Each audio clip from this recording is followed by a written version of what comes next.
salam sehat untuk kita semua. Kembali lagi berjumpa dengan saya, Dr. Windy, dokter spesialis anak.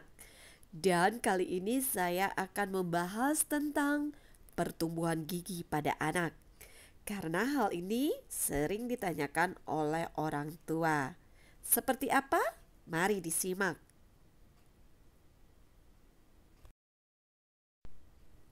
Pada umumnya, pertumbuhan gigi dari anak satu dengan yang lainnya adalah berbeda.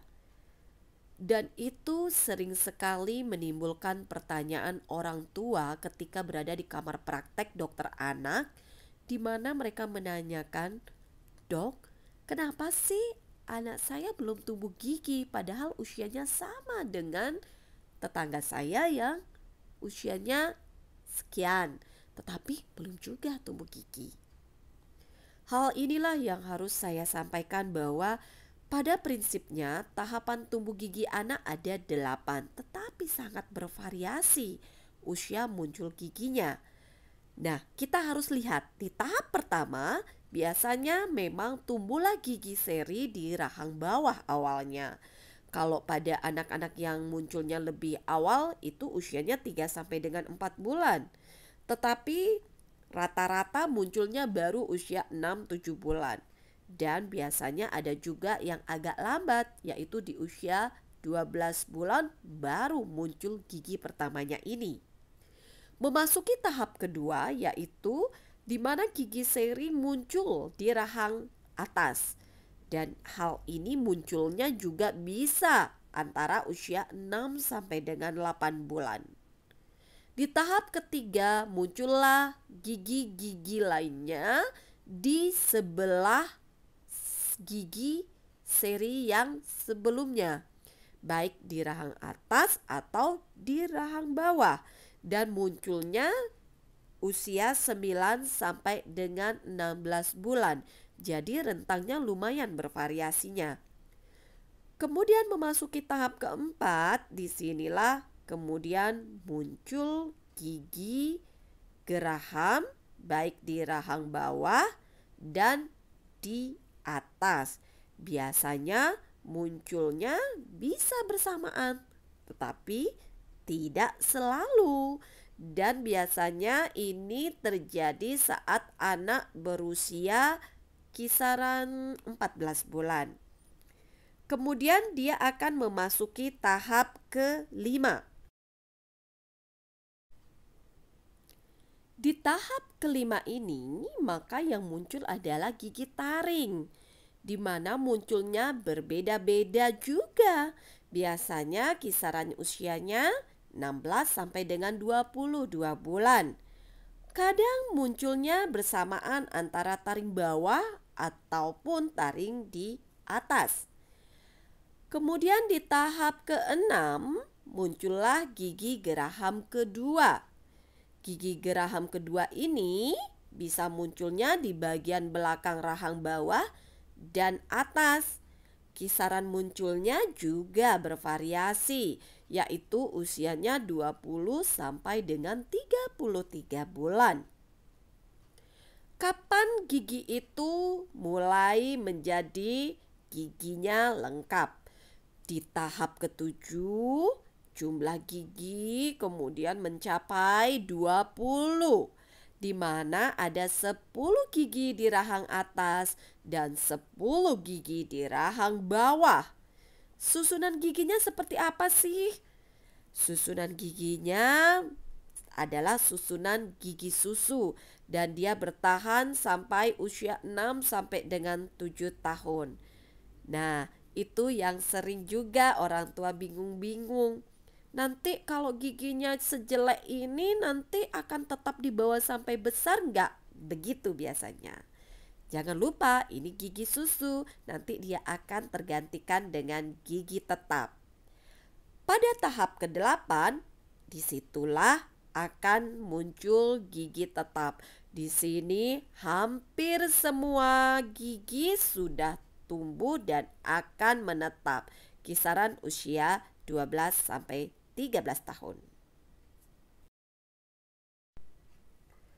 Untuk fase pertumbuhan gigi anak ini, kita bedakan menjadi fase gigi sulung, lalu fase gigi campuran, dan fase gigi tetap atau permanen. Fase gigi sulung ini dimulai sekitar usia 6 sampai dengan 14 bulan dan berakhir saat usianya 5 sampai dengan 6 tahun. Rongga mulutnya akan terdiri dari 20 gigi sulung, yaitu 10 di rahang atas dan 10 di rahang bawah. Pada fase gigi campuran terdapat gigi tetap atau permanen yang akan mulai tumbuh. Jadi ada gigi sulungnya tanggal dan gigi permanen mulai akan tumbuh di usia 6 sampai dengan 7 tahun. Dan berakhir saat semua gigi sulung yang tadinya ada kemudian menjadi tanggal. Fase ketiga yaitu fase gigi tetap dan ini bervariasi pada setiap anak. Biasanya tumbuhnya semuanya di usia 12 sampai 13 tahun.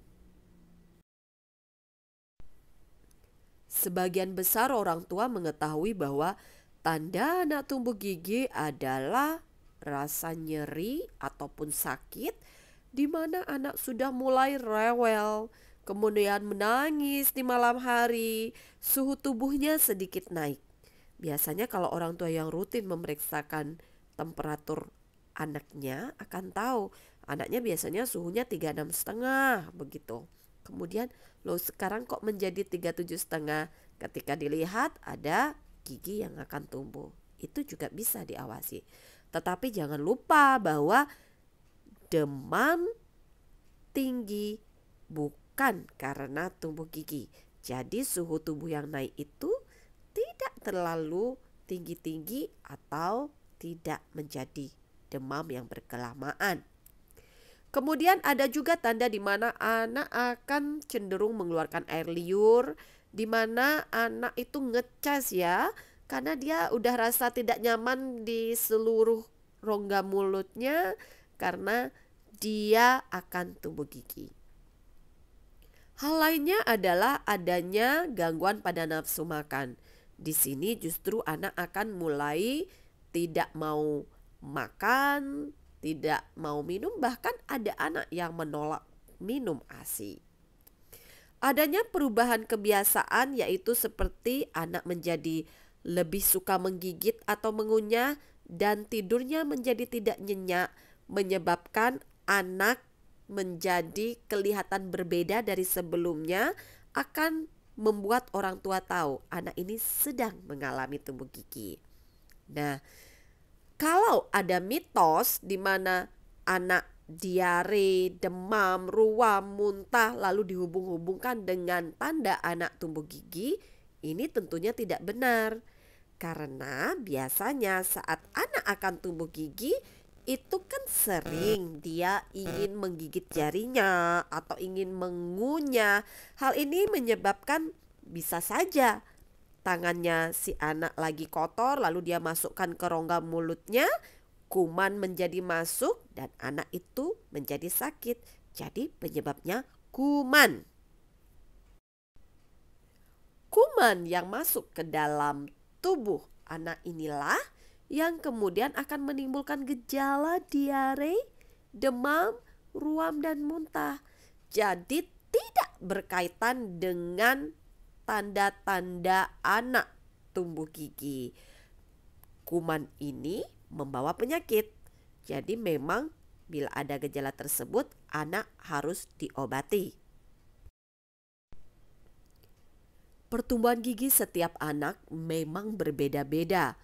Faktor penentu kecepatan pertumbuhan gigi ini antara lain adalah genetik, di mana ada kelainan bawaan seperti Down syndrome, kemudian gangguan pada dentokranifasial ataukah sindrom-sindrom lainnya seperti GAPO, itu menyebabkan seorang anak mengalami keterlambatan dalam pertumbuhan giginya.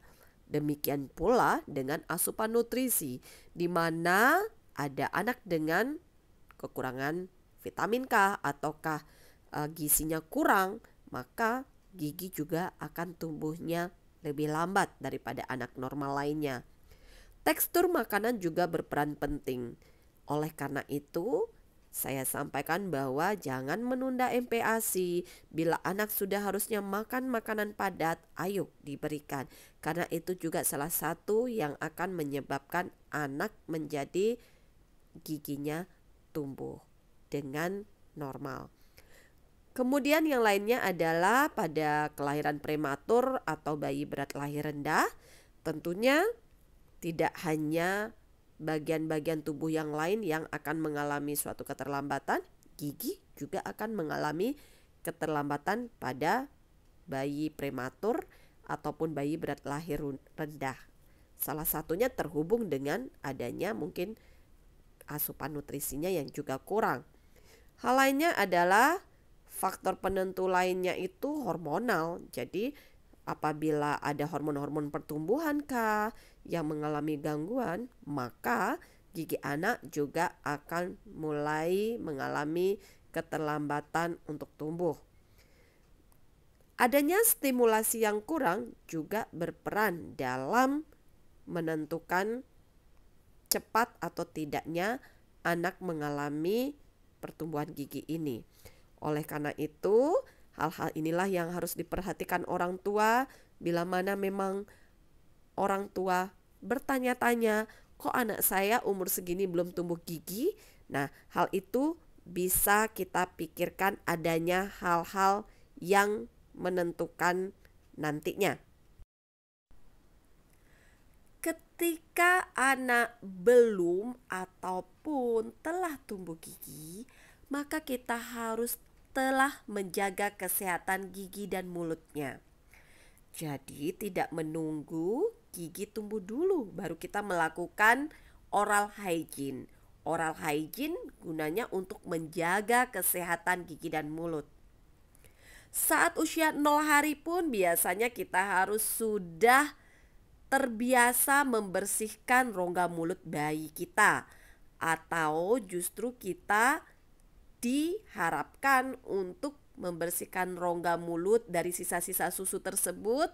Gunanya dari awal kita mengenalkan si anak dengan memasukkan kasa steril di mulutnya sehingga nanti dia tidak akan mual ataupun muntah ketika kita mengajarkan dia menggosok gigi. Biasanya kebersihan rongga mulut ini kita lakukan 2 sampai dengan 3 kali sehari. Yaitu mama bisa pakai kain kasa steril ataukah kain bersih pokoknya, lalu sedikit dibasahi dengan air hangat misalkan, lalu kita gulung pada jari kelingking karena itu yang paling kecil yang mudah masuk ke rongga mulut bayi. Jadi diputar mengelilingi rongga mulutnya. Ketika mulai gusi mengalami bulging ataupun pembengkakan yang menandakan bahwa gigi akan mulai tumbuh, kita sudah melakukan kebersihan gusi pada anak. Tentunya dengan menggunakan sikat gigi dengan bulu yang lembut. Boleh di semua gusi kita sedikit ringan-ringan. Jadi kebersihan gusi ya tetap terjaga. Lalu bagaimana dengan sikat gigi? Sikat gigi kita sudah lakukan ketika pertama kali anak mengalami tumbuh gigi, yaitu kita memilih menggunakan sikat gigi sesuai usianya. Sikat gigi sesuai usia itu seperti apa sih, Dok?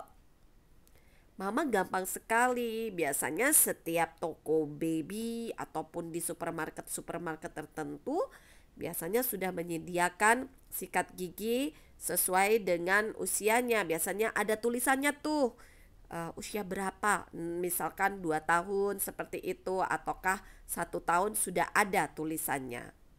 Dan pasta gigi yang dipilih adalah pasta gigi yang aman untuk usia di atas 2 tahun.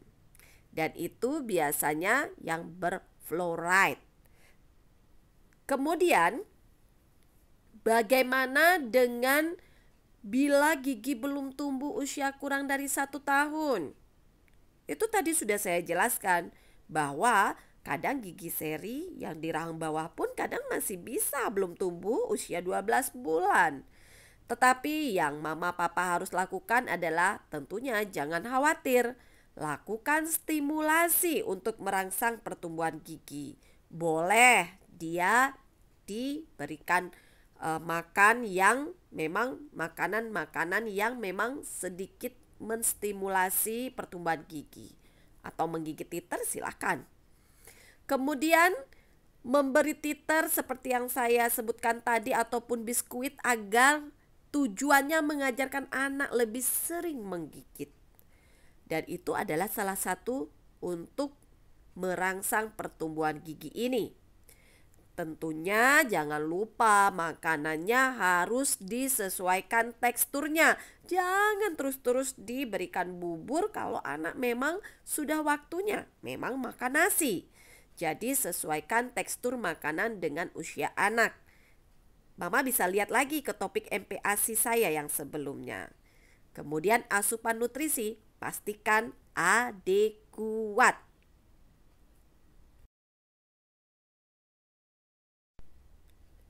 Kapan sih seorang anak harus dikonsulkan kepada dokter sehubungan masalah gigi ini? Yang pertama, bila seorang anak belum tumbuh gigi dan usianya melebihi 1 tahun, harus para orang tua mengkonsultasikan kepada dokter sehingga dokter bisa mencari penelusuran penyebab dari mengapa si anak tidak tumbuh gigi.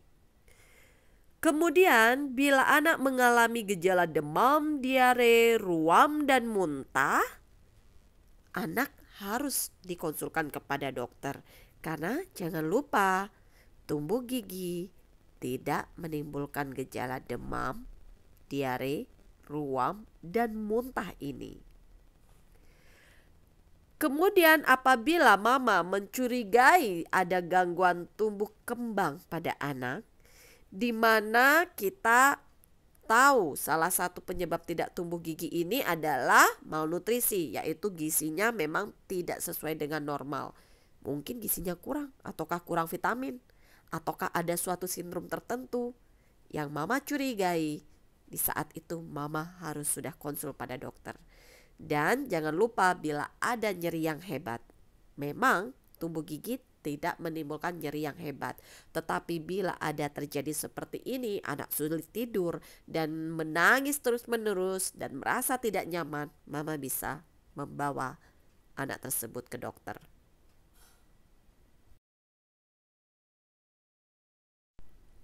Nah, demikian tadi ulasan saya tentang pertumbuhan gigi pada anak. Saya harapkan apa yang telah saya sampaikan ini bisa menjadi bekal ataupun pedoman bagi orang tua dalam memantau pertumbuhan gigi pada anaknya. Saya titipkan selalu menjaga kesehatan gigi dan mulut mereka dan memang harus diterapkan sejak usia dini. Jadi, jangan sampai masalah gigi ini akan menjadi masalah penyakit yang lain di kemudian hari.